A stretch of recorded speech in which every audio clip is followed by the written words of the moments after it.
चाचा पशुपति पारस को चिराग पासवान के भतीजा होने के बारे में पूछा गया तो मीडिया पर गुस्सा आ गई। ये कहाँ तक सही है? देखिए, मीडिया पर गुस्सा नहीं गया, क्योंकि चाचा पारस ने अपने भतीजा के पेट पर लात मारने का काम किया। चाचा भतीजा ने जो एकता परिवार की थी उसको तोड़ने का काम किया। चाचा पारस ने जो समाज में एक प्रतिष्ठा थी रामविलास को, उसको उन्होंने धूमिल करने का काम। 2020 के विधानसभा चुनाव में चिराग पासवान जी बोल रहे थे मोदी जी का हम हनुमान है, मगर मंत्रालय की जब बात हुई, रामविलास पासवान की मृत्यु के बाद मंत्रालय की जब बात हुई तो पशुपति पारस को मंत्रालय मिली, हनुमान को तो नहीं मिली। तब आप लग रहा है कि हमारे सनातन संस्कृति को आप नहीं जान रहे हैं। जब राम रावण की लड़ाई हुई, अहम भूमिका हनुमान जी वहां पर निभाए थे। और जब राम जी का राज्याभिषेक हुआ अयोध्या में आकर के, तो हनुमान जी ने कोई मंत्रिमंडल नहीं लिया था। उन्होंने कहा था कि जो सारे काम लोगों से छूट जाएंगे वो काम अब मैं करूंगा। नमस्कार, मैं रंजीत और आप देख रहे हैं लाइव पब्लिक और लाइव समाज तकनीक। 29 अप्रैल को Chirag Paswan ji MPS science college में आ रहे हैं। यहाँ पर मड़वन प्रखंड में कार्यकर्ताओं की बैठक है और सभा को सफल बनाने के लिए रणनीति बनाई जा रही है। चलिए कार्यकर्ताओं से हम मिलते हैं और बात करते हैं। कमलेश जी, 29 अप्रैल को चिराग पासवान जी आ रहे हैं, आप लोग का क्या रणनीति है सभा को सफल बनाने के लिए? देखिए, 29 तारीख को एमपीएस साइंस कॉलेज में चिराग पासवान जी का आगमन है और मड़वन प्रखंड पूरे मुजफ्फरपुर जिला से हर जगह जगह, हर कोने कोने, हर समाज से वहाँ लोग भारी से भारी संख्या में उपस्थित होंगे। और यहाँ पे एक बिहार के उगते हुए सूरज के रूप में मतलब उभर रहे चिराग पासवान जी हैं। चिराग पासवान जी बोले हैं 40 सीट पर हम लोकसभा चुनाव लड़ेंगे, यह संभव है? देखिए, वो तो बात की समय है, जब समय आने पर क्या 40 पे लड़ेंगे या गठबंधन करेंगे, वो तो समय नजदीक आने पे पता चलेगा। लेकिन हम लोग और हमारे जो भी कार्यकर्ता लोग हैं वो हम लोग चिराग पासवान जी के साथ हैं, कदम से कदम मिला के चले के लिए साथ है। जो उनका निर्णय होगा वो करने के लिए हम लोग तैयार हैं। चिराग पासवान जी आपके मुजफ्फरपुर के धरती पर आ रहे हैं, आप लोग की कितनी खुशी हो रही है? सबसे पहले तो आपका चैनल को बहुत बहुत धन्यवाद जो हम लोग को बोलने का मौका दिए। सबसे पहले हम बोलेंगे क्या, आप मुझे 29 तारीख को मुजफ्फरपुर खुद आके देख लीजिएगा कि क्या जनसभा वहाँ पे रहेगा। से आपका क्या रणनीति है सभा को सफल बनाने के लिए? सभा के सफल बनाने में जितना जोर हो, जितना पब्लिक को लेके जाना हो, जितना समाज एकत्रित होके साइंस कॉलेज मुजफ्फरपुर जाए, जहाँ जितना जनसंख्या हो, भारी से भारी जनसंख्या में लेके चिराग पासवान जी को सभा में 2024 के लोकसभा चुनाव में चिराग पासवान का क्या स्टैंड रहेगा, महागठबंधन की ओर या एनडीए की तो ओर? अभी समय आने दीजिए, इस पे तो हम बात नहीं कर सकते, तो हम आम पब्लिक है, इसके लिए तो बड़े बड़े नेता हैं। 2024 के लोकसभा चुनाव में चिराग पासवान ने क्या स्टैंड रहेगा? देखिए, सबसे बड़े ऊपरी जो पदाधिकारी होते हैं उनका क्या स्टैंड होता है, आम जनता जो होते हैं, चाहे आम कार्यकर्ता, इनको ये पता नहीं होता है कि ऊपर के क्या स्टैंड होंगे।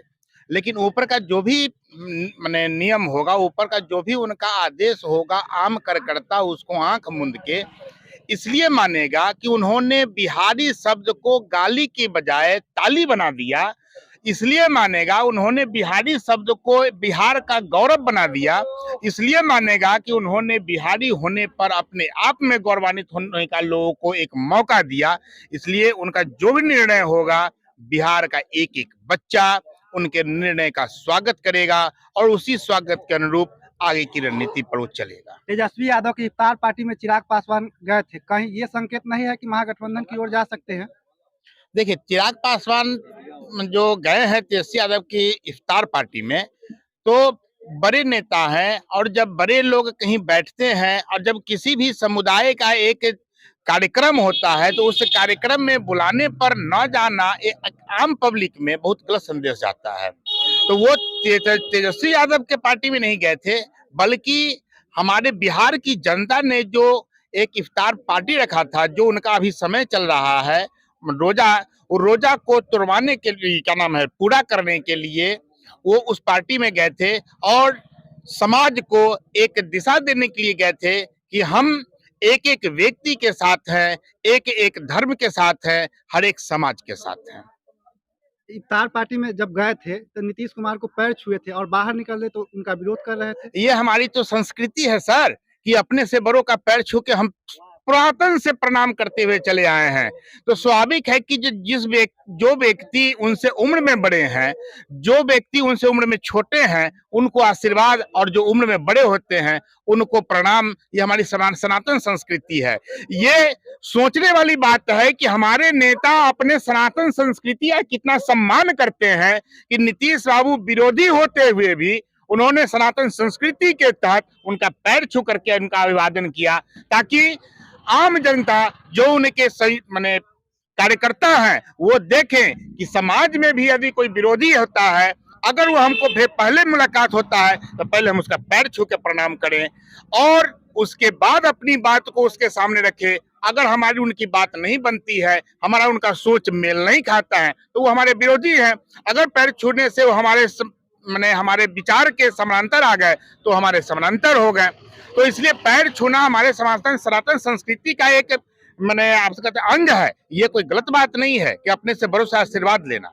चाचा पशुपति पारस को चिराग पासवान के भतीजा होने के बारे में पूछा गया तो मीडिया पर गुस्सा आ गई, ये कहाँ तक सही है? देखिए, मीडिया पर गुस्सा नहीं गया, क्योंकि चाचा पारस ने अपने भतीजा के पेट पर लात मारने का काम किया। चाचा भतीजा ने जो एकता परिवार की थी उसको तोड़ने का काम किया। चाचा पारस ने जो समाज में एक प्रतिष्ठा थी रामविलास को, उसको उन्होंने धूमिल करने का काम किया। चाचा पारस ने पार्टी को खंड खंड तोड़ने का काम किया। तो ऑटोमेटिक है कि जो व्यक्ति परिवार को निस्तानाबूद कर देना चाहता है वो चाचा किस प्रकार का रहेगा, ये अपने आप में सोचने वाली विषय है। 2020 के विधानसभा चुनाव में चिराग पासवान जी बोल रहे थे मोदी जी का हम हनुमान है, मगर मंत्रालय की जब बात हुई, रामविलास पासवान की मृत्यु के बाद मंत्रालय की जब बात हुई तो पशुपति पारस को मंत्रालय मिली, हनुमान को तो नहीं मिली। तब आप लग रहा है कि हमारे सनातन संस्कृति को आप नहीं जान रहे हैं। जब राम रावण की लड़ाई हुई, अहम भूमिका हनुमान जी वहां पर निभाए थे, और जब राम जी का राज्याभिषेक हुआ अयोध्या में आकर के, तो हनुमान जी ने कोई मंत्रिमंडल नहीं लिया था। उन्होंने कहा था कि जो सारे काम लोगों से छूट जाएंगे वो काम अब मैं करूंगा, मैं सारे कड़ियों को जोड़ने का काम करूंगा, मैं सारे लोगों को एक प्लेटफॉर्म पर लाने का काम करूंगा। वही हमारे चिराग जी कर रहे हैं। मंत्रिमंडल में लाना तो ये आपसी स्वार्थ हो जाता है। मंत्रिमंडल में कोई पद मिल जाए, किसी प्रकार का आपसे कहते हैं जो लालच मिल जाए, ये आपसी स्वार्थ को दर्शाता है। और उन्होंने जो कहा था कि मैं हनुमान हूं, उसी हनुमान की भांति उन्होंने पूरे भारत में घूम करके भारतीय जनता पार्टी के मोदी जी का नाम उन्होंने विश्व पटल पर उज्जवल करने का काम किया है। उसी उज्जवल में अभी वो मोदी जी के ही आदेशानुसार विदेश भी गए हुए हैं।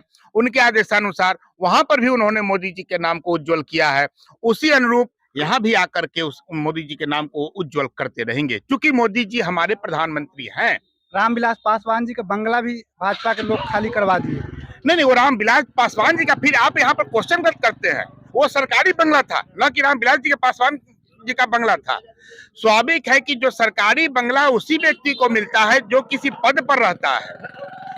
रामविलास जी वहां बनवाए तो नहीं थे बंगला, रामविलास जी को रहने के लिए दिया गया था उनके मंत्रिमंडल के। चिराग पासवान जी सांसद है, बंगला तो उनको मिलना चाहिए था। अरे तो वो मंत्री नहीं ना है, वो तो मंत्री का बंगला था। चिराग पासवान जी का जो संसद का बंगला होता है उनको ऑलरेडी मिला हुआ है। तो चिराग पासवान जी विरोध किए थे केंद्र सरकार के कि मेरी बंगला को जो है केंद्र सरकार खाली करवा रही है। निवेदन किए थे, विरोध नहीं किए थे। उन्होंने निवेदन किया था कि हमें जो दूसरा बंगला दिया जाएगा, बात रखे, निवेदन किया था। फिर आप लोग निवेदन और विरोध को विरोधाभास में मत लेकर के जाइए।